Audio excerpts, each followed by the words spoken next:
And so we'll just keep adding them in here. So here's what we're going to do today, guys, and we're excited. Brendon, first of all, thank you for your time.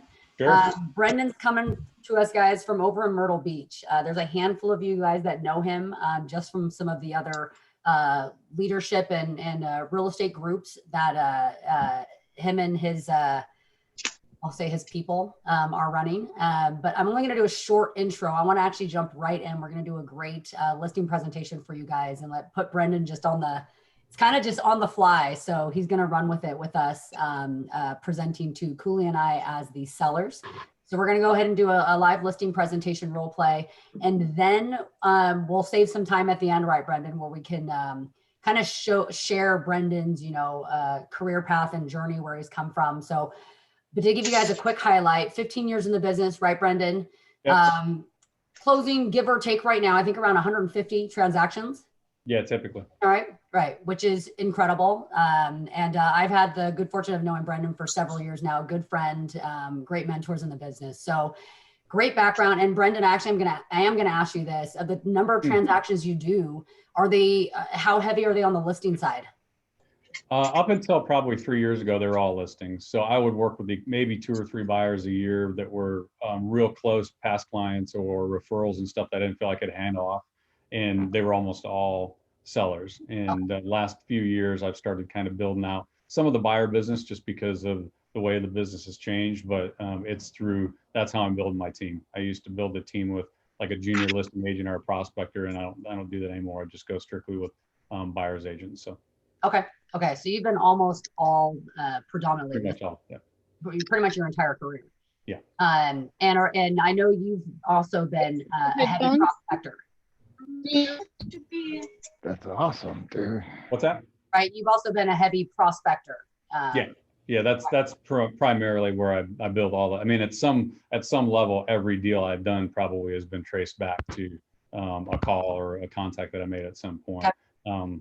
Not a lot of centers of influence or referral business outside of that. So hear that real quick, everyone. So 150 transactions a year, and he started out exactly where you're starting out now, right? So for those of you guys who see those agents who do 100 deals a year and think, well, they must have a big center of influence, you're probably right after several years in the business, but most people start out exactly where you're starting out right now or exactly where you're at right now. Prospecting plays a huge part in it. So it's a skill that's worth learning.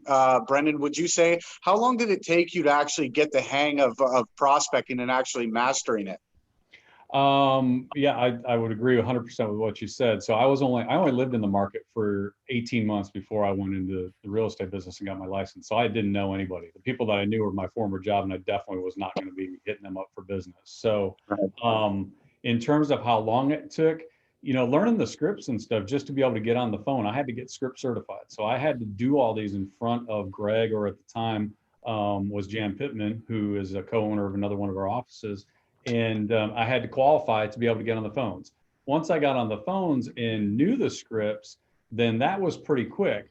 But becoming effective at them, it was 2007. So getting listings, finding people that wanted to sell in 2007 was not a challenge. Getting them priced correctly to where they could sell was a huge challenge. So I had in my the first 6 months, I probably took 25 listings, but had 0 pendings. So I wasn't getting paid, but I was taking listings. So the prospecting and listing conversation I learned pretty early, but then the learning curve for pricing took a little bit longer. Right. Okay. Very cool. And you're going to be giving us a listing presentation today for Michelle and I. Did you do a pre-qual? Yeah, so that's what we're going to hit first, just so everybody's got a little bit of background on the scenario, and then give me a chance to clarify anything that is on this piece of paper that Michelle sent me. Yeah. So we'll do a quick pre-qual first, and then move right into it. Real quick for the group, guys. I think I already went through, and Joanna muted everyone. If you guys could, quick things for your view. This is being recorded in speaker view, so we're good there. All of you guys in the top right corner of your Zoom where it says view, make sure you guys are in the speaker view, not the gallery view, so you can see everything front and center. And then please make sure you guys stay muted so we don't have any interruptions. And then at the end, we'll be able to unmute and jump in and do some Q&A. All right. And they can't respond to me because they're all muted. So. Sounds good. Ring, ring. Hello. Hey, Michelle, it's Brendon. How are you? I'm good. How are you? I'm good. I'm good. Listen, did I catch you at an okay time? Yeah, this is good. Okay, perfect. Now, is your husband available too? Can he hop on? I just had a couple of questions before I came out. Yeah, he's actually right here next to me. I'm throwing him on speaker. Okay, perfect. Yep, I'm here. Hey, Chad, how are you? I'm doing great. Good. Listen, I'm looking forward to meeting you guys later at 5 o'clock today. And before we got together, I wanted to just cover a couple of things, make sure we're on the same page. Is that okay? Sure. Perfect. So guys, if what I say makes sense and you feel comfortable and confident that I can sell your home, are you planning on going ahead and putting me to work tonight after we meet? We talked about it, and I mean, it's a possibility. We want to make sure that we do our due diligence this time and, interview multiple agents. So, I mean, I don't want to be pressured or anything. No, I understand. And I can appreciate that. I actually think the more people you talk to, typically, the more you find the right fit. So I can understand that 100%. And now, are you planning on, you said you are interviewing other agents. Have you already done those, or do you have those after we meet? We have a couple after. I mean, we've interviewed 2 already, but we have a couple still to go. Okay, so you got 2 already, me, and then you've got 2 after that. Okay, perfect. And then now tell me again, where are you trying to move to when we get the home sold? So we want to stay in this, we're looking to stay in the same area. We've got a pretty big family. So we are looking to stay in the same area, preferably the same school district is our goal. Okay, so the school district's important. And why again are you moving? We've been, we've had our living set up, we've got a good house here, but we're definitely starting to outgrow it. So we've been kind of playing around, obviously our home was already on the market and just looking at what prices are doing. So we're looking at, being able to upsize into something a little bit bigger that fits our family's needs. Okay, makes sense entirely. And now when I see you, how much are you wanting to list your home for? Well, we were trying to get 700,000 was what we were seeing, made sense. Well, I think it's worth that much, Okay. We put a lot of time and effort into upgrading this place. So we don't think that $700,000 is too much to ask. Okay, great. And as a professional agent, I study homes and prices every day. So I'm assuming you're going to want to list it at a price that's going to cause it to sell, not sit on the market for a real long time, right? Yeah, of course, but we also don't want to give it away. I get it entirely. And the one thing I'm going to promise you, and I'll remind you multiple times, probably during our experience, is you are always going to be 100% in control on whatever decision that you make. So I know you said 700,000 is kind of where you're wanting to be. And how high is the mortgage balance right now? I think we're just under, right around 300,000, just great. under. Okay, perfect. And now, have you guys thought about selling it on your own, or are you definitely hiring a professional agent? Oh, yeah, no way. We don't have time to jump Okay. on. Okay, Yeah. perfect. And then do you want to get the cash out, or would you be willing? Sometimes people are asking for owner financing in this market. Is that an option, or do you want to get all your cash out? No, we want to get all of our cash out. Okay, perfect. And now, can you quickly describe your home? I've got the tax records and stuff, but just give me a kind of a brief rundown of what you got beyond what I saw in the previous listing and in the tax records. Yeah. Honey? Or go ahead. No, go ahead, honey. Just, outside of the basics, which you're already seeing, we have a 4-bedroom, 3-bathroom, 2,500 square feet. So we've made it work. We have a beautiful house. We've done quite a bit of upgrades to it. I would say the biggest features around it is we have a great yard. So that's something that's important to us, that I think gives a lot of value for the areas in the homes in this neighborhood. And that's really what's kept us here for the years we have been. We've got a great property. I don't know, Chad, how many years ago we have upgraded, like the bathroom, the kitchen. And I just put in a new deck in the backyard. So, Okay. And I think that's, there's no other properties in the neighborhood that have that kind of deck. Okay, great. Yeah, so we definitely have some upgraded features that we think set our property apart. Okay, perfect. All All right. I'm going to be sending over a package of information. Will you guys have some time before we get together to be able to take a quick look at that? Sure. Okay, perfect. And then the last question, I know you mentioned you had 2 agents that you had already interviewed, 2 after me. Who else are you talking with and considering for the job? We have Rebecca Guggens. I think she's with EXP, if I'm not Okay. mistaken, Michelle. Yeah. And then we have who else? Do you remember? Yeah, we also met with Alita Luton. Alita, okay, I think she was with Remax. got it. So Remax, EXP, and you can't remember the other one, so I guess they're kind of, down on the list. I don't remember what company they're with or their names, but there's Okay. one we're meeting with later today, and the other one tomorrow morning we were going to meet. Okay, perfect. So one of the things, the reason I asked that, one of the things I'm going to bring with me, our MLS supply is something that we kind of refer to as the real estate report card. And so it'll give you kind of an apples to apples comparison of any of the agents that you're considering for the job. Might be something that you guys will be able to take a look at. I'll go ahead and send it over in the packet as well. Okay. Okay. Great. I look forward to seeing you guys at 5 o'clock. All right. Done.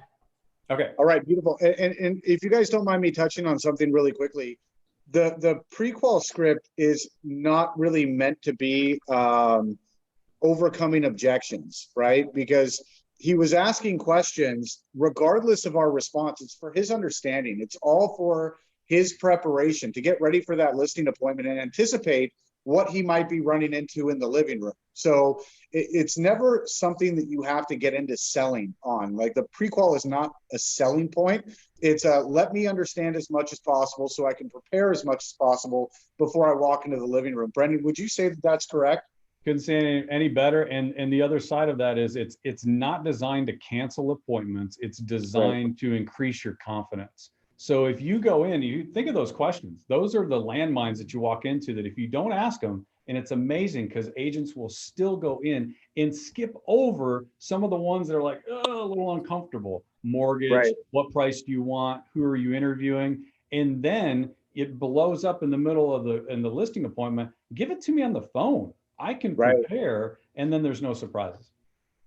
Yeah, and a lot of people treat the prequel as if it's a negotiation time, right? Like they know that they're $50,000 overpriced, and they're like, "Well, I don't want to go out on this listing appointment if their price point isn't realistic." Now, there's a difference between they have, a $200,000 property that they want to sell for $1 million, and hey, we're maybe like $150,000 off. I want to prepare because I want to know your motivation and try to figure out a solution to your problem. So it's not a point for me to really beat you up about your price point, but an opportunity for me to understand exactly where your mindset is so that I can help overcome that obstacle in the living room. Right, Brendon? Yeah, and you're setting yourself up as I promise you, if you will take on just the prequel, you are going to sound different than probably 90% of your competition that isn't being taught this. Because they listen, they're like, man, he asked all these questions. This other person rolled in and started talking to me about all this marketing and everything else. They didn't even hear what I was talking to them about. Right. Yeah. Which is one of the common problems with real estate agents is walking into the living room and just talking about how great your company is. You know what I mean? All right. Perfect. Okay. So now this won't be, we're doing this over virtual, but we'll kind of act like we're sitting across from each other a little bit, I guess. And we'll see how I think that'll be better than pretend like it's a phone interview for the listing presentation. So knock, knock. Hello, hello. Hey guys, how are you? We're great. How are you, Brendon? Good, good. Listen, I appreciate you having me over, and I look forward to being able to talk with you guys and hopefully get your home on the market and get it sold. Do you mind if I go ahead and take a quick walk through the home right now? I want to jot some notes down and stuff, and then when we get back, I'll meet you at the kitchen table. Does that work? Absolutely. Do you want me to show you want me to show you around? Yeah. When we finish, I want to be able to walk through and get your take. But what I like to do is get the feel of the home through the eyes of the buyer. So if you guys just let me take a quick walk, I'm going to take some notes. Is anybody in any of the rooms or stuff I need to knock on? No, our kids are at school. Okay, perfect. So I'm just going to take a quick walk like a normal buyer would, get some notes down, and then I'll meet you back there in just a couple minutes. Okay. Okay. Great. Hey guys, the house looks great. I appreciate them. You guys have really got it showing ready, and I'm, looking at it. I'm sure that's not just for me. I think it looks like it's a great home. So I appreciate you letting me take that walk through. You mind if we sit down? Sure. Okay, great. Guys, before I kind of get started, I've got three really important questions for you. Number one, do you absolutely have to sell the home? Like, is it definitely, or are you just kind of like trying to see if it's something that you decide you wanted to do? Well, I mean, there's a lot of factors involved in it. You know what I mean? Sure. Obviously, we want to get what we're looking for out of the house. We're not necessarily in a hurry. Like, we don't have to sell this house at a loss or get it on the market and sell it right now. But I mean, we would like to. Good. Okay, that makes sense. And now you've mentioned a couple of times the time frame that you don't have to sell it anytime soon, which is a great position to be in, especially in this market. Do you have a realistic time frame that you'd hope to be able to get it sold? Well, Go ahead, Michelle. go ahead. I was just going to say that, with us having it previously on the market, at least for myself, I was hoping that we would already be, in transition. We are fortunate enough where we don't have to rush this process, but I definitely would like to not continue dealing with this for too much longer. Let's put it that way. Yeah, I understand that entirely. And, it's not about having to sell it in a quick period of time, but the market's reacting pretty quickly. And I know selling a home, it can be a part-time job sometimes when you're living there. So that makes sense. Not something you have to do overnight, but you want to get the process done if you take that step forward, right? Yeah, that's at least where I stand. Okay, Sure. perfect. And then last question, do you guys want me to handle the sale for you? Well, I guess we'll see depending on how this goes. Okay. Yeah, fair enough. Fair enough. So at the end of our conversation, Michelle, Chad, at the end of our conversation, one of three things is likely to happen. You'll decide to list your home with me. You may decide not to list your home with me, or I'll decide not to take the listing. Fair? Sounds fair enough. Yeah. Okay, great. So I prepared what you may have heard of before, what's called a comparative market analysis. Have you heard of that term before? Yeah, where you compare the other properties in the neighborhood. Yeah, so a comparative market analysis is basically gives you an idea of what buyers and sellers are paying and agreeing upon for price. And there's typically two parts. The first part is reality. That's where professional agents like myself have advised sellers, and sellers have made the decision to price a property accordingly, and then it gets sold. There's a second part to the CMA, and that's kind of what we refer to as fantasy land. And you see a lot of those in your neighborhood. You probably might even know some of the sellers where they decide to put it on the market and it sits for a long period of time. Now, I know you guys don't have to sell anything, but my guess is you don't want it on the market for an extended period of time without it selling, right?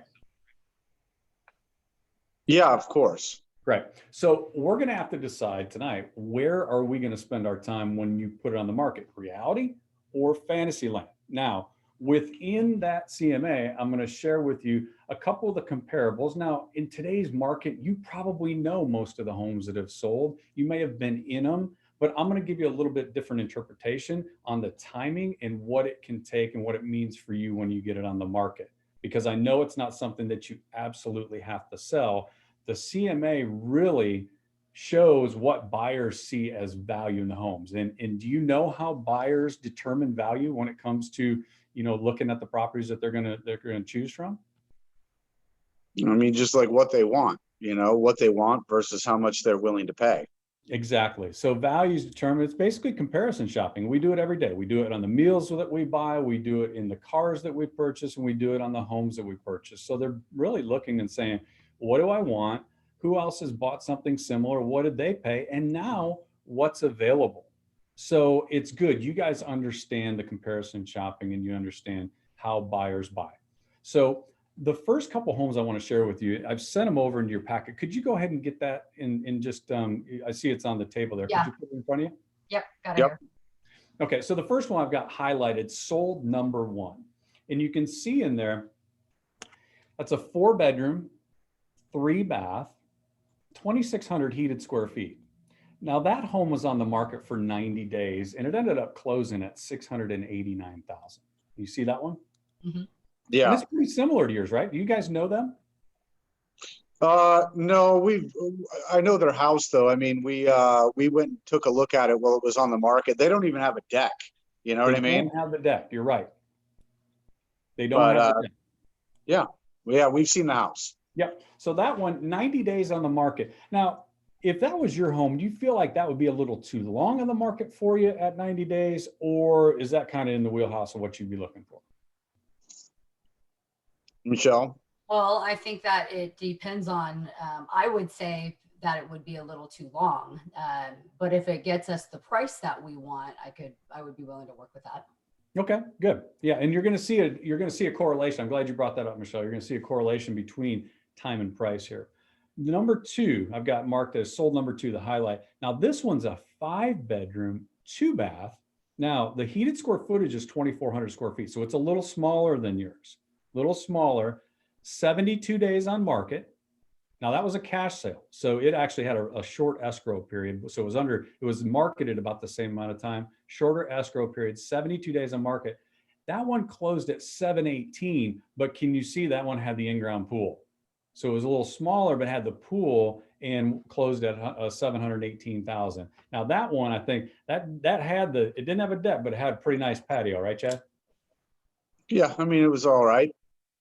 Yep. So that one's out there. And now I wanted to share with you a brand new home that has just been on the market since we set the appointment 5 days ago. This one I've got is labeled as active number 3. 4-bedroom, 3.5 bath, 2,500 square feet. So right about the same size as what you told me yours was. And they're 5 days on the market and they are listed right now at 695. Okay, so 5 days on the market, 695. Now, when I read through the comments, they've got a new HVAC. The roof is 2 years old, and they've gone through. You can see from the photos and stuff that I put in the package. They have gone through and they did the new kitchen here just a little bit ago. So maybe 6 months ago, I think is what the listing said. So, based on those properties and the other things that you know about the market, in order to create value in the eyes of the buyer, where do you guys feel like we need to price your home to go ahead and get it on the market, create values in the eyes of the buyer, and get them to choose your home versus another one that they may be considering?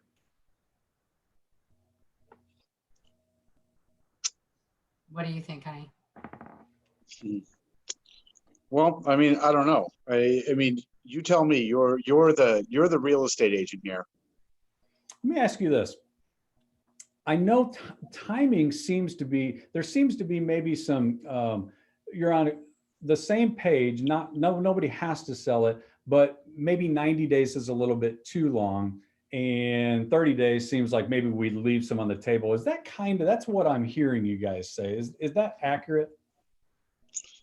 Yeah, I would say that's how I feel. Yeah, I guess, I just, we've had a lot of agents come in here and, ask us to lower the price. And, that's just not something that I really want to do.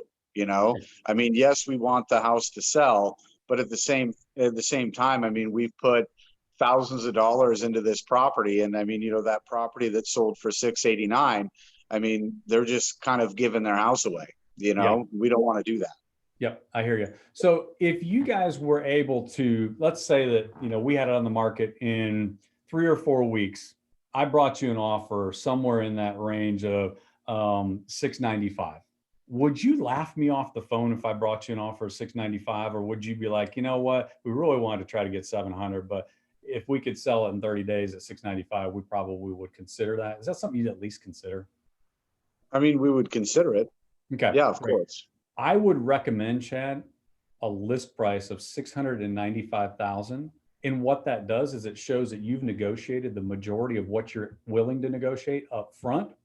And that's going to require you to negotiate less once you get the offer. How's that sound? I mean, I see what you're saying. Yeah, because here's the thing, Chad. If you guys would look at an offer there, and let's say that we get an offer that's at 685 or 689. Now, you're probably not going to consider that offer, but if it comes in and they're not willing to make a move or any higher, then the worst case scenario is you and I get to have a conversation and it doesn't go anywhere. But at the end of the conversation, who owns the home? I do. Who's always in control? Me. Yeah. So you don't have to sell it for anything less than a number that's going to net you what you want in your pocket. But we know every time there's a negotiation, there's a leverage shift. That's where one side gets the advantage in the negotiation. And I want you guys to have that. So if we list at 695, I'm going to feel very comfortable telling people we're defending this price. And if they move on, you know what? Somebody else is coming right behind them. And it's a lot easier to get the buyer to come up to a price. Once they've raised their hand and said, I want your home, it's easier to get them to come up to your price than it is to figure out all the people looking that don't put an offer, and then they go down the road and we never get them back. Does that make sense? Yeah. Makes sense. That's what we're saying. So it sounds like we're on the same page of the 695 as an option. Do you guys feel like I could sell your home? Do you feel like you can sell my home? I know I can sell your home, Chad. All we need to do now is sign the paperwork, put me to work. Honey?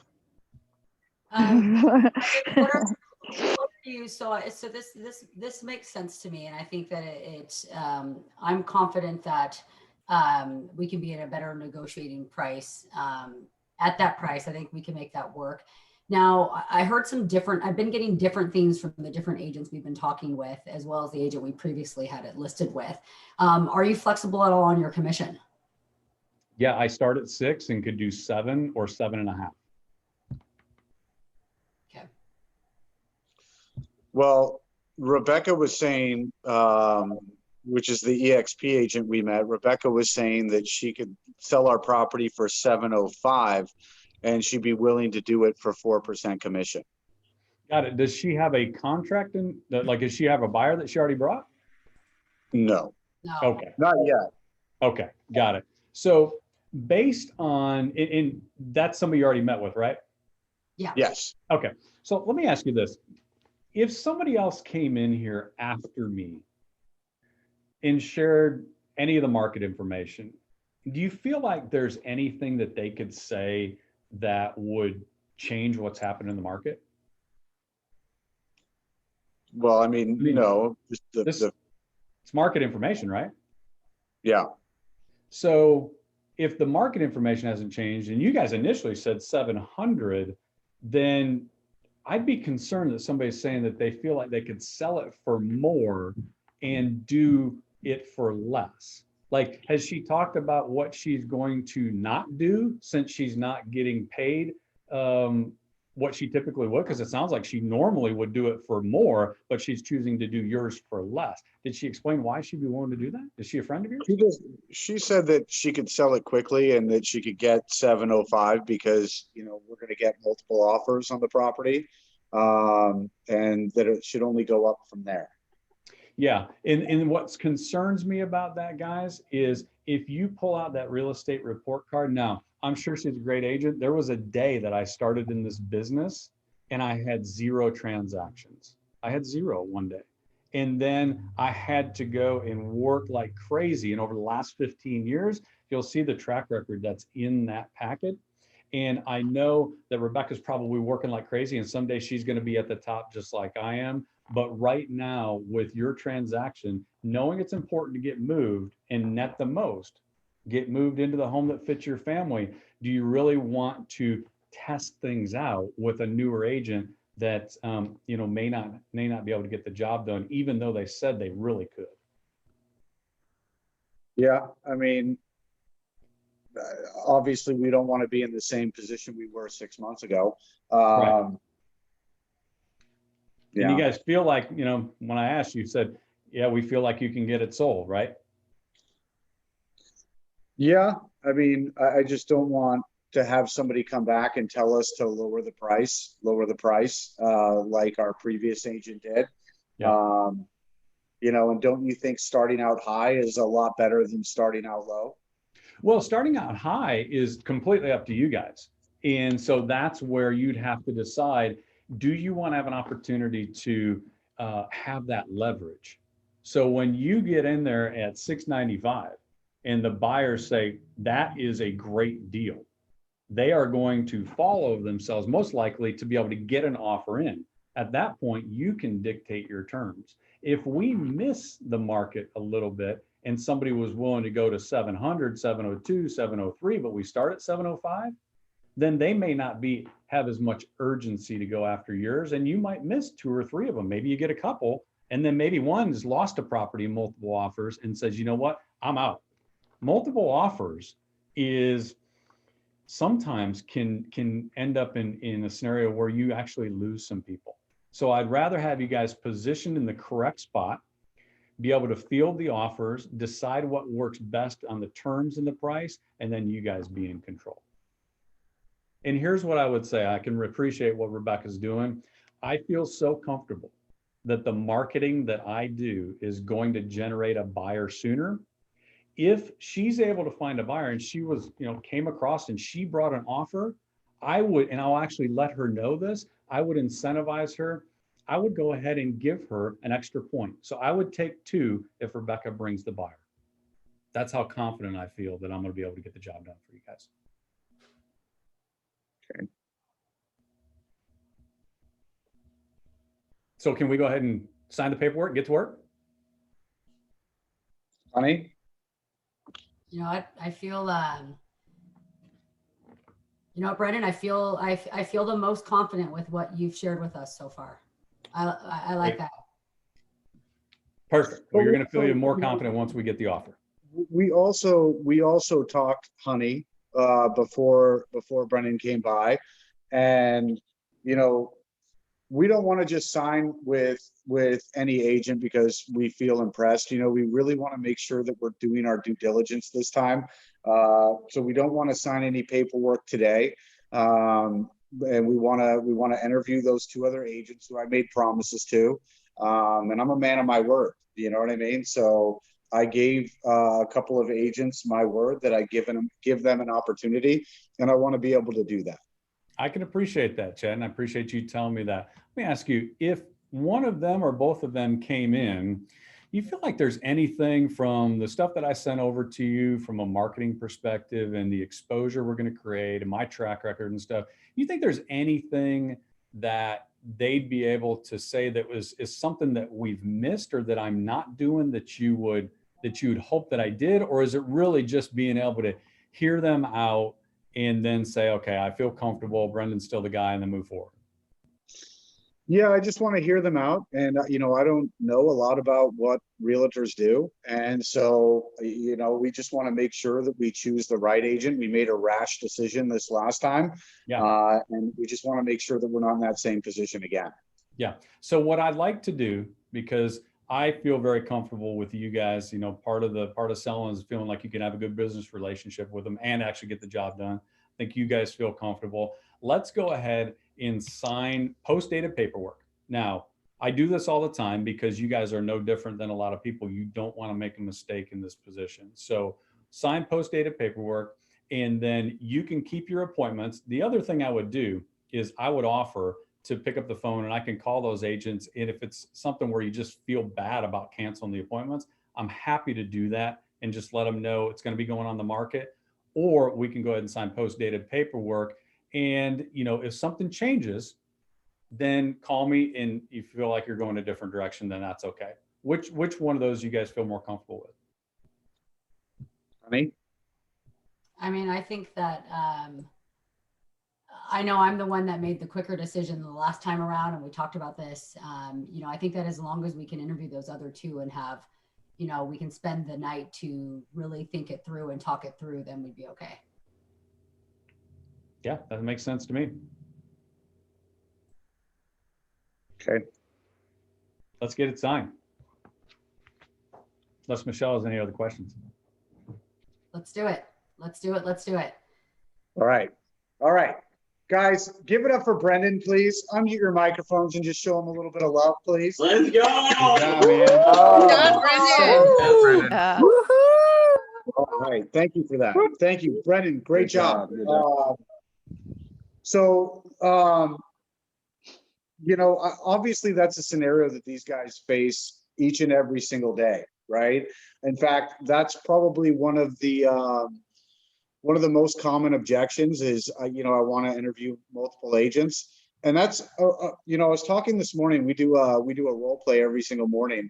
And I was talking about this on the role play. It's like, sometimes you have to break the rules a little bit to achieve what you want, in terms of risk making people feel a little bit uncomfortable while still being aggressive, and most people, I would say, have a problem with overcoming that objection more than once. So Brendon, how long did it take you to get assertive to the point where you're willing to ask for that contract to be signed multiple times?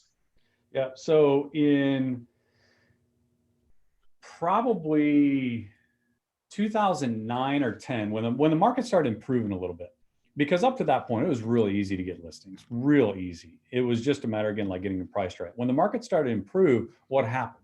A bunch more agents started coming in, and all of a sudden we're losing listings to people that we'd never lost listings before, because the importance, the value of the agent dropped a little bit. So at that point, I remember having a conversation with a few people in the office, and we decided we had to have a sleeping bag mentality, which means when you go into that listing appointment on the phone or in person, you have to feel strong enough that you're going to stay there. If you need to throw the sleeping bag out on the living room and hang out until they're ready to make a decision to hire you. Because if you walk out the door and I say, that's fine, you guys think about it and call me back tomorrow, then what's going to happen is my vision is myself opening the door and saying, come on in, everybody come in, everybody come in. And then you risk having a really skilled agent show up like yourself that doesn't walk away and takes the listing, or you risk an agent that comes in and we know they're out there and they're a little bit less than honest. They buy it. I'll do it for 1% on the listing side. They lie on comps. They lie on track record. So you're really opening the door you might as well just say, well, I didn't want the listing, and walk out and save yourself some time. So the sleeping bag mentality was huge in understanding that I literally am opening the door and saying, you know what, I don't deserve to serve these people. Somebody else come in. Right. And, we talk all the time about the difference between being pushy and being aggressive. And I define that as pushy is when people feel like you're looking out for your best interest. Aggressive is when they feel like it's appreciated because you're looking after theirs. Yeah. And I thought you did a really good job, guys. And one thing that I was really impressed with is the fact that he kept bringing up things that I was saying before, even when I was mentioning something I was obviously really proud of in my deck. He was bringing that up in the comps, right? And he goes, well, this one doesn't have, a deck like yours, which is kind of a stroke to my ego. But what it does have is this, you know what I mean? Meaning he was acknowledging the things that I was saying that were really important to me. And I thought that was huge. So, Brendon, oftentimes we get, and I called you Brendon, your name is Brendon. Oftentimes we get so caught up in the script that we forget to listen. How long did it take you to really figure out a way to be attentive and repeat those small things? Because oftentimes it's those little things that make a huge difference, right? Yeah. So I think there's a differentiation that a lot of people don't get, because we talk scripts all the time, but there's scripts and then there's dialogues. So your script is on the paper, the intro, why you're calling, it's the pre-qualification, all the questions and stuff. That's a script. But all of the meat of the conversation happens in the dialogue. So it's if I played that back, there's probably at least a dozen, there might be 15 phrases, one-liners that I will promise you, if you rode around with me for 30 days, you would hear in every listing appointment. So I know the question that I have to ask that's going to elicit a certain response, which is going to allow me then to formulate my next point, which is one of those 15 things. So the conversation is very clear, but that took a while. I mean, I role played every day religiously, like you do. I would be on the phones at 8 a.m., call for 3 hours, make 40 to 50 contacts my first 3 years. it was probably 2 years into the business where it just all of a sudden went from, I know what I should say, and it's like, I got to grab it over here, and then I got to grab it over here. And then I was kind of slow on the response on one, it was here. Then after about 2 years, all of a sudden it felt like it just all lined up and I could see an actual track that I went down. And that's where that's a breakthrough. And it was probably 2 years. Now in that first 2 years though, you can be better than 95% of the agents that are out there. But when you really learn how to communicate, then it's just like, now it's just the language. I'm just playing with them, just kind of directing them where to go. Right. And the questions you ask elicit the response, and then you ask the next question based off of how they respond. Right. Yeah, absolutely. I think the part where you really swung me, and I think the part that had the biggest impact, because I'm a driver, is when you told me I'm in control, right? And that got a smile out of me, and that kind of gave me exactly what I needed. I mean, that was perfect. Everybody wants that. Right. Yeah. So Michelle, do you want to open it up for some questions here? Yeah, I'd love that, Brendon, if you have a few more minutes, if we can unmute. I'd love to, we usually have a pretty rambunctious group, so we'll see if anyone wants to jump in here. Any questions you guys have for Brendon? And thank you for just what was just shared. I think that's really helpful them to hear how, to the level that you're at now, Brendon, where you can have that dialogue, right, that communication. The script, for those that have ever been trained or followed the Mike Ferry, pre-qual and listing presentation script, it's still more or less almost right on point with script. So obviously it's fully internalized, and it took, like you were saying, a couple of years of working at it every day, role play every day, prospect 3 hours a day, every day, till it started to get to that level. Yeah, and there's two scripts that I have. Like, you learn scripts by memorizing them, internalizing them, then personalizing them. But there's two scripts that I really have never personalized. A little bit. One of them is the pre-qual. I still have it in front of me, and I go right down the questions. Just and the other one is like printed right off from the website. The other one is presenting the offer script. And it is shocking to me how many people do not have a canned presentation for presenting the offer. It's the dumbest thing in the world, because that's when everything comes together. That's when you've got the biggest reward in front of you, and then you go out and wing presenting the offer and lose the deal, or make it a lot tougher to win the deal. Right. A lot tougher than it needs to be. Yeah. So who's got some questions for Brendon? I got to get a question. Jason Wyndham. First of all, when you, I had another question, but when you said present the offer, you talking about the listing appointment or an actual offer? No, actually, presenting the offer. There's a presenting the offer script. Didn't even know that. Yep. Okay. So my question was, out of all the listing appointments that you go on, what do you think your percentage ratio is, and why do you think you don't get the ones you don't get? Well, now, because, go back to what I did and what it created. 40, 50 contacts a day for years and years and years. Organic contacts, not buying leads, created a huge database. So now about 60, 70 transactions of mine will come out of my database every year. They're people that have been getting dripped on. They send me an email. I've got them in a follow-up some sort, and they're coming directly out of that database. So I'm, the rest of them, I'm pretty selective on who I go on an appointment with. I pretty much have to know you are 100% listing with somebody, and I know who my competition is, and I know the price. So my listing to appointment ratio is pretty high, higher than it would be, 6 or 7 years ago. I'm probably taking 9 out of 10 listings easily. But I think if you're in 70 to 75% in this market, it's unbelievable. Listen, there's going to be some people out there that you know how it is. They'll list with anybody right now today. And so you might lose a few, but if you're positioning yourself and making a lot of contacts and going on enough appointments, 70 to 75%, that's stellar numbers right now. Yeah. So go ahead, Jason. So the ones that you're not getting, you think you're just getting beat out because somebody's willing to do it cheaper and they don't see the value. Yeah. And you know what? Sometimes I just lose. I go in it with the mindset I'm going to win every single one, but when I don't, then the little tinge that you get of like, oh, I got to let it go quick. because losing a listing right now in 2020, as long as you're doing what you need to do to set another appointment and go on another one, is not the end of the world. Learn something from it and go get another one. Do not let it impact the next 2 or 3 days so you don't set 3 more appointments. Thanks. Okay, and I have a couple of questions. This is Wendy. So unfortunately, this computer does not have a camera. You can't see me. I am an expressive.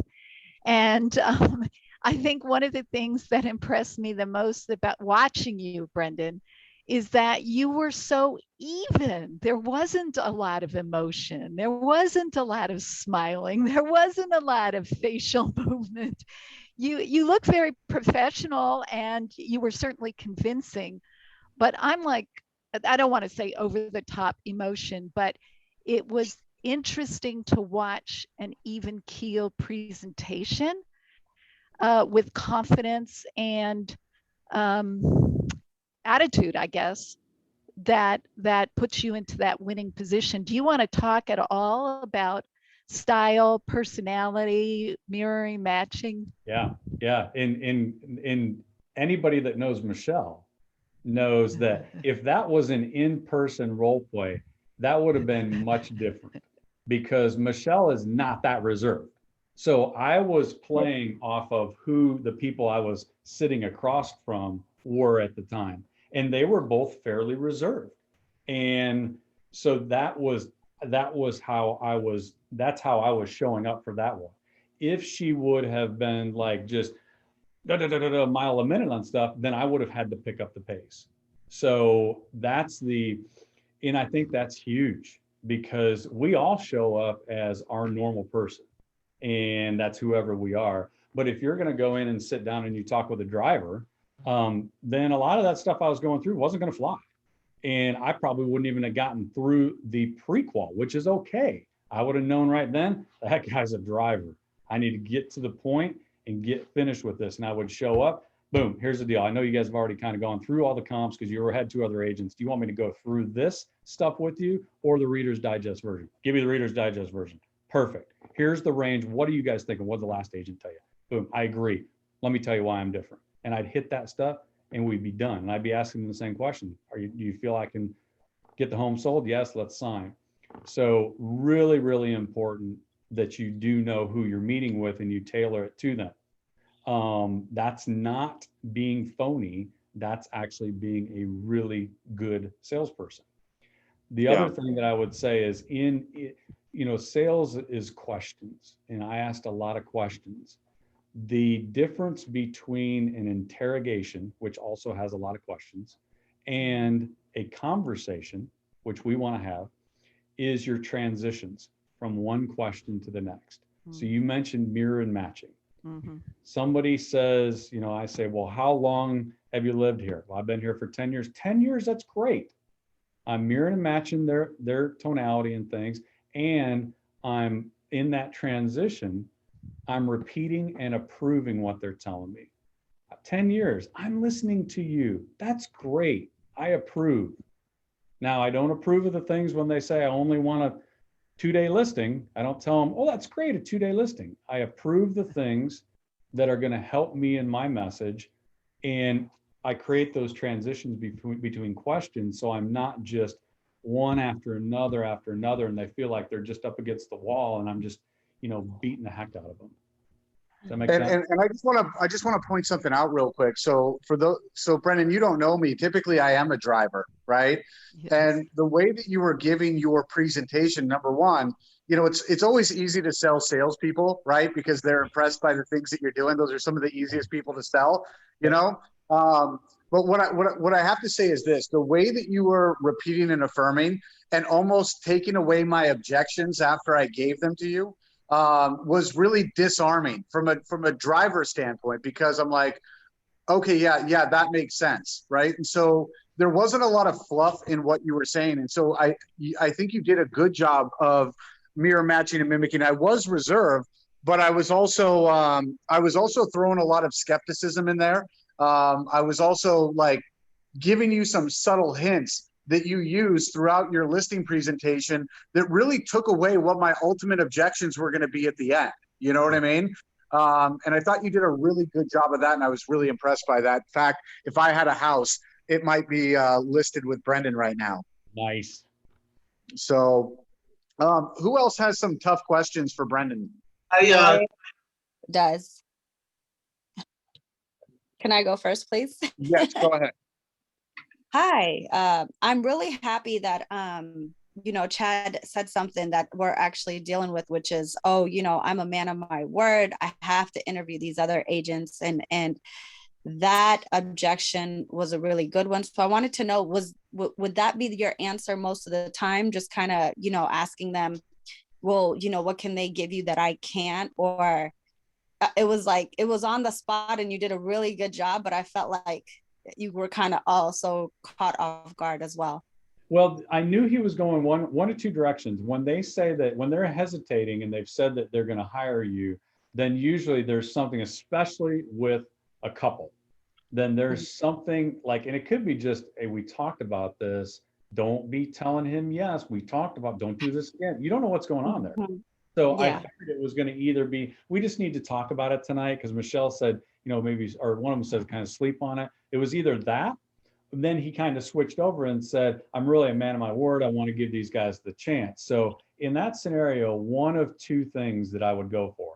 If they said they're just thinking about it, I get it entirely. This is a big decision, right? Yes. And you want to make the right one, I understand. Listen, my phone has been going off, and I know I've probably got 3 voicemails.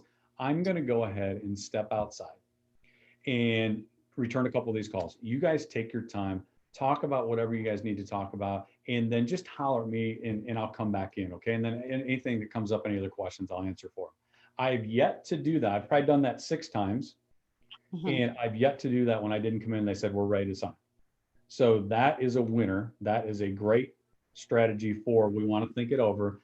And then I definitely would have said the same exact thing, but there was something in there. Chad, you had something that threw me a little bit off base, because my response to that, when you say I want to talk with somebody else, is, Mr. and Ms. Seller, is there anything that you think that they would say differently than I have? And they'll always say, well, no, probably not.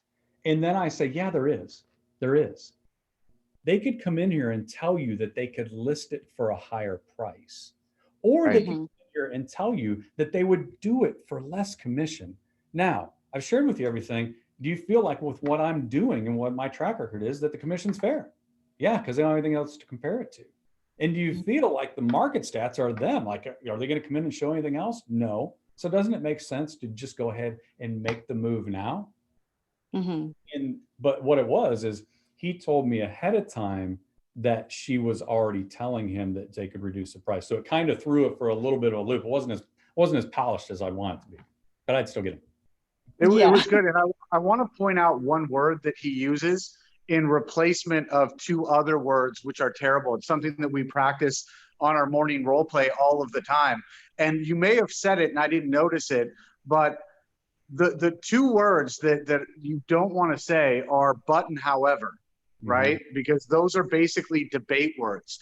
And if you notice, he does kind of switch into, yeah, that's correct, but he doesn't say but, and he doesn't say however. He says the word now, right? He says the word now in replacement of those however and but words, because he's not making it contentious for me at all. There's really no contention. He's basically trying to figure out a way to give me what I want, not necessarily debate me or telling me that my opinions are not valid, right? But he's proving me wrong by making me right, if that makes sense, by deferring back to what my goals are, what I'm looking to accomplish, and what I told him in the first place. And that's where you gain power and persuasion. Is I'm going to keep offering you. Yeah, I completely understand how you feel, and you're absolutely right. And here's the other side of it. And doesn't that make sense, right? And then he's getting me to agree with him. And that is one of the most powerful things that you can do, is get the person to agree with you, right? Because what you're doing, when I say yes to him, when I say, yeah, you're right, I'm deferring to him as the expert, and he's taking away objections before I can give them because I just agreed with him. So how am I going to come back and tell him that that's incorrect? So he's systematically plowing through objections before he even gets them by getting me to agree with him, if that makes sense. Yes, he was prepared. And then one more thing, I'll make this one fast. So do you ever walk away if a seller is, you know, asking for you to lower your commission to 1% or 2% because, you know, they're saying, well, this guy will do it. And then also if they ask for a kickback, you know, I've had sellers say, well, you know, after you get your commission check, can I get this much from you since I'm listing with you? And I feel like that's like, to me, I feel so insulted when they do that.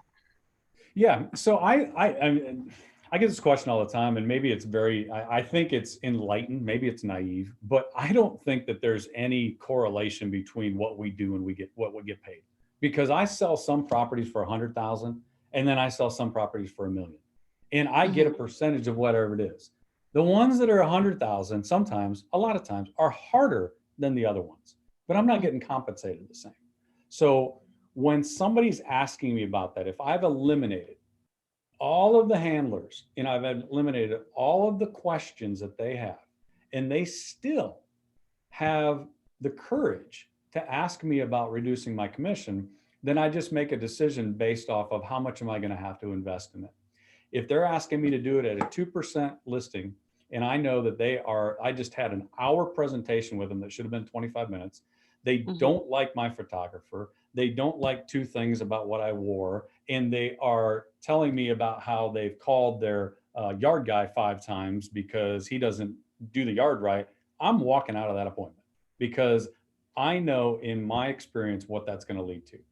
If somebody says, listen, here's the deal. I know the thing's worth $175,000 and I want to list it at 170 because I want out of this thing and I want a contract by the weekend. Will I take it at 2%? Yeah. If they said, well, I take it at 1.5%, probably, because I'm going to have it under contract by Monday. So that's kind of how I make my decisions.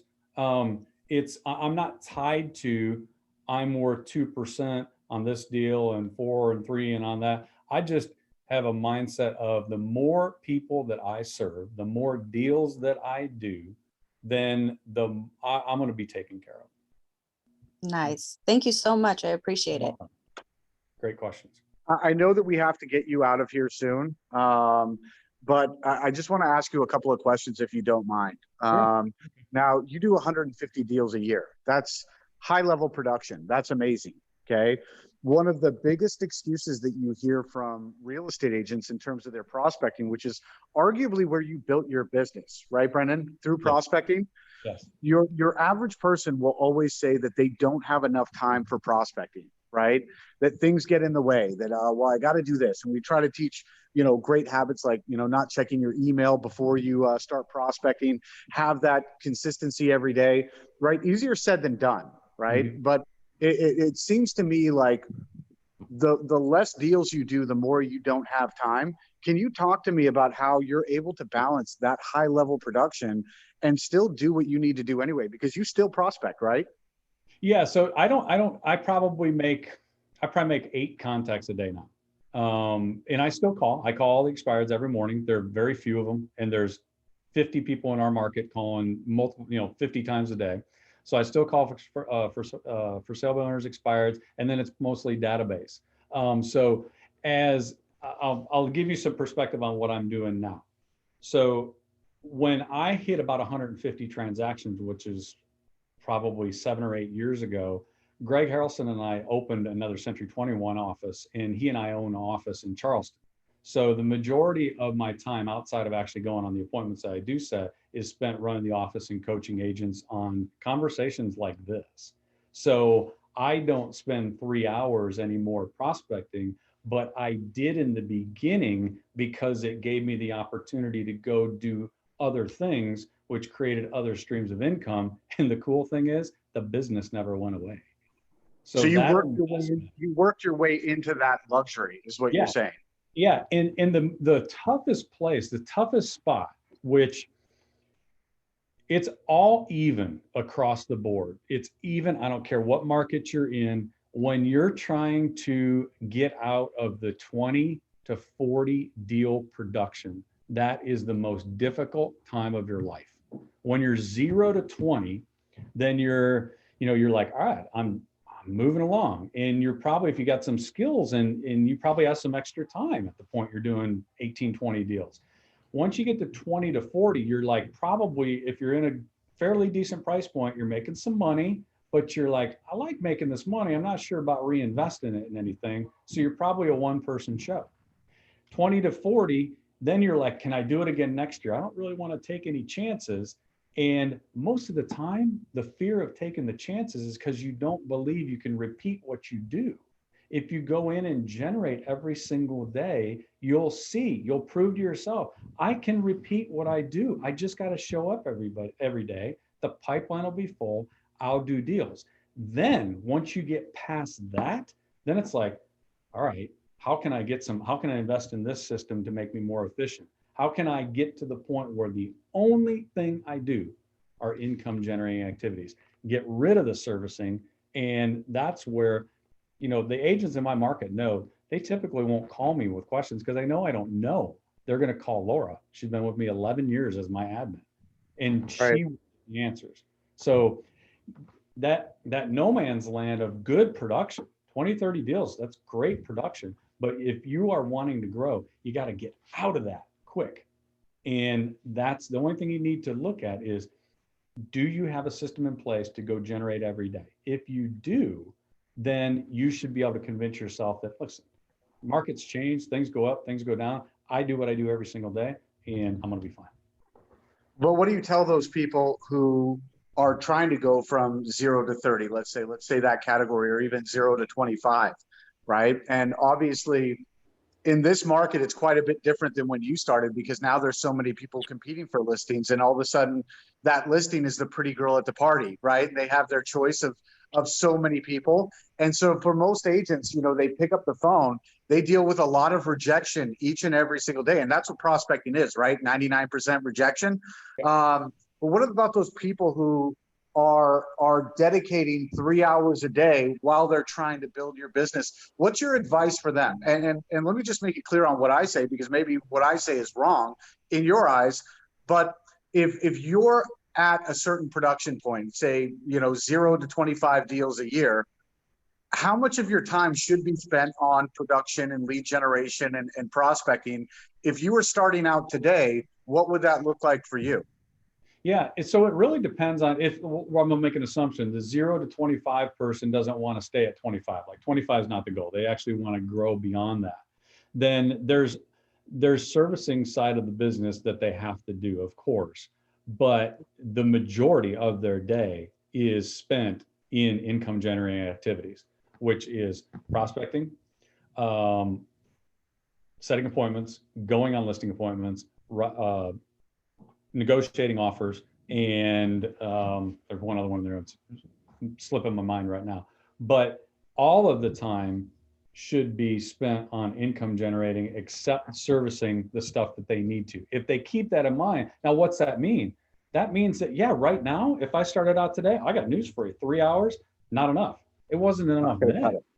Like in the first year, I was 8 to 11, and then came back in the afternoon, probably from 3 to 6. And then I was working every other Saturday for 3 hours in the morning. Now, you're right. Now, the competition, the amount of agents, we're back up to about that peak in most markets of like 05 and 06. Yeah, that's all you've got to do, though. And the difference, Chad, now versus then is there's too many options. There's too many options for agents, and there's too many people telling them that the options are viable. Like, there's a lot of things that work in this business. There's a lot of things you can do to make money. But I'm going to tell you, if you want to have a predictable, profitable business, generating on your own is going to be the way. Can you go buy leads? Absolutely. Is it going to be as profitable as prospecting? No. Can you go and talk to all your friends and post all day on Facebook? Is it going to get you some deals? Yes, it will. Can you predict when they're coming? No, you can't. Profitable and predictable is self-generation. And it's always going to be.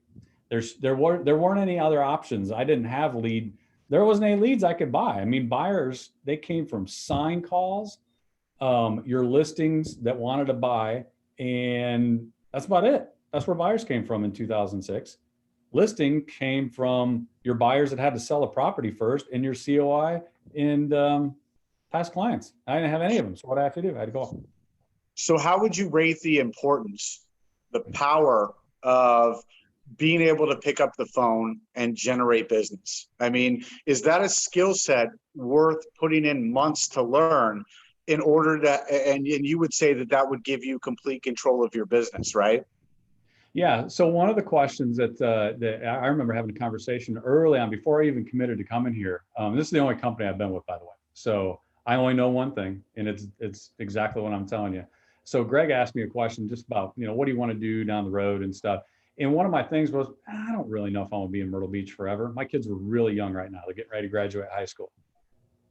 I said, I don't know if I want to be in Myrtle Beach forever, but man, is this where I want to start a business and then have to move? He said, the goal should be that you can pick up and move across the country and within 12 months be one of the top agents in the market, because you've learned the skills that translate no matter where you're at. And that's 100% fact. But the argument that you'll get is that it's a new age, Brendon, and technology and Facebook and all of these other things, right? That's probably the argument that you'll get from a lot of these new age real estate agents, or especially younger real estate agents, right? Some people want to quote unquote lit Instagram account and things like that, right? Perception is really important to them. How would you rate that? I mean, you can do both things, right? But can you just compare and contrast one against the other? I know you've kind of done that already. But I think you can do both things once you have the foundation of generating on your own. Because if you have the foundation of generating on your own, then you can make a business decision and look at, okay, do I want to do this the right way and add some social media? And can I get a return off it? Or heck, who cares if I get a return? Do I want to spend some money and brand myself? Great, no problem. Do I want to do this lead service? And it's not as profitable as a deal I generate on my own, but it is profitable. Do I want to add that? Get the base down, and then you can add these other things on. The majority of Seattle, Arizona, Myrtle Beach, Charleston, the majority of our markets started shifting from the great real estate crash of 2008 in about 2012 or 13. So that means anybody right now that hasn't been in business more than 10 years has yet to experience the other side of this market. And I promise you, the other side of this market that we're all experiencing right now will be there at some point. What's it going to look like? I don't know, but it's not going to look like it is today, which is going to mean that some agents that don't have any skills are going to figure out that now the consumer's confidence is not what it was, and now they're going to look to the agent for confidence. Right. So when that happens, you'll want to be the agent that shows up with the skills, because I get it right now. I mean, I know that would be the argument. Well, I can get all these deals. Great. What happens when things shift? They're going to come back and say, Bobby's uncle, who just got his license and stuff and is like got this huge TikTok thing, isn't going to work anymore. And, in the same thing, it doesn't matter whether it's social media, regular media, advertising, all that stuff. You got to know how to hunt, in my opinion. Silly Bobby. Absolutely. One more thing I want to ask you about urgency, right? And you just kind of touched on that in terms of the real estate agent, right? What about the client, right? When unfortunately, most of these homeowners that you talk to haven't gone through a recession in terms of the market either, right? So, they have these goals, they have things that they want to accomplish, but they're in the mindset that this market is going to stay this way forever, And what I try to do is kind of put it back into perspective. Did you own this house in 2007? What happened in 2008? How do you go about creating urgency with a homeowner when the market is good? It's been good, steady for a while. It's been going up for a while, and they've decided that they are going to sell. How do you get that needle to move? Yeah, anything but motivation and you're going to be frustrated. It all comes down to motivation. It doesn't matter there were people that would kick the can down the road when the market was awful, and it got worse because they weren't motivated.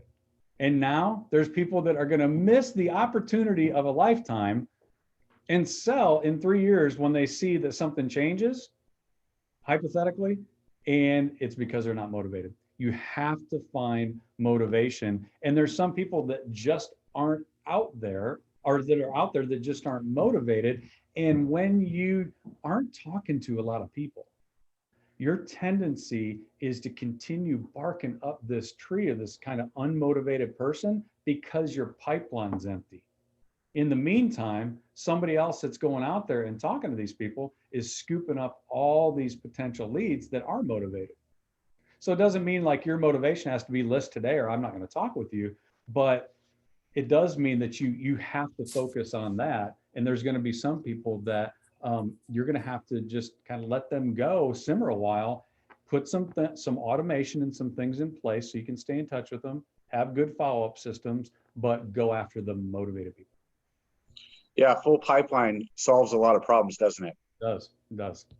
Brendon, I think I'm in love. Don't take that the wrong way, but I think I just fell in love with you. Outstanding. I won't make it weird. Don't worry. I know we kept you longer than planned, Brendon. So again, okay. Thank you so much. I feel bad because I know we cut off Kevin. Kevin, I don't know if what you were going to ask got answered by everything else. We'll probably have to cut off the rest just to get us out of here. Because believe me, Brendon, we would keep you all day. So, no problem. I enjoyed it. One last thing. What's that? Did you have one last question? I know we cut you off. Yeah. So, calling all these expireds, these 695 versus 700 you're talking about in your role play is not what I'm facing. Usually I have someone they were listing at 700 and they agree after looking at the CMAs that it's probably worth 625 and they're just not motivated at that point. And what do you do in those situations? Yeah, that one, and that's a good point that you bring up, because that was a little bit of lack of preparation on the actual role play details. Because I mean, that wouldn't have been a conversation in this market. I would have taken that thing to 720. So, yeah. But to your point, I think this is a market where you have to get really good at being able to share what the market is, give recommendations, but then future pace people that we can go ahead and get it on. Here's the information that I'm sharing with you. We can go ahead and get it on and see how the market reacts and still maintain credibility with them. So this isn't, expectation, right? Yep. So this isn't, it's worth 625 and I'm going to tell you I'm going to sell it for 700. This is, listen, everything points to 625. You guys want to list it at 700. Let me ask you this. If we got an offer somewhere and it was at 650 or somewhere between 625 and 650, is that something you guys would ever consider? And they say, well, we'd have to think about it. We really want close to 700. In this market, I might not take that listing at 75. That's 10%, because a couple things can happen. There's some crazy buyers out there that are buying stuff at numbers that I could never predict. And if I turn it down, I look at later and it's pending. And I know things can change in the seller's life, and they don't tell us everything. They don't tell us that 700 now, but if it gets to March 15th and Honey gets her job, we're out of here. And so if I got that listing secured at 700 and they call me and say, Brendon, Honey got her job and now we're going to reduce to 640, boom, I'm good. So I want to make sure I know how to have the conversation of, here's the market. I understand your motivation. I'm future pacing you for what we can expect. And if we aren't seeing that, we need to consider some changes. And that way I maintain integrity. Awesome. It makes it a lot easier for you to ask for that price reduction too, right? Yeah. Because you set the right expectation up front. That's beautiful, Brendon. I really appreciate you stopping by. Hopefully, you'll join us again, and we can get into the nuances of your marketing and try to pick your brain and replicate you in 80 different ways. But I really do appreciate you taking the time to talk to us today. You bet. You guys are welcome, and wish you guys all the best in the year. And we'll talk to you soon. Thanks, for Brendon. Thank you. Talk later. Thank you. Michelle, Thank Michelle, it was you. so great being married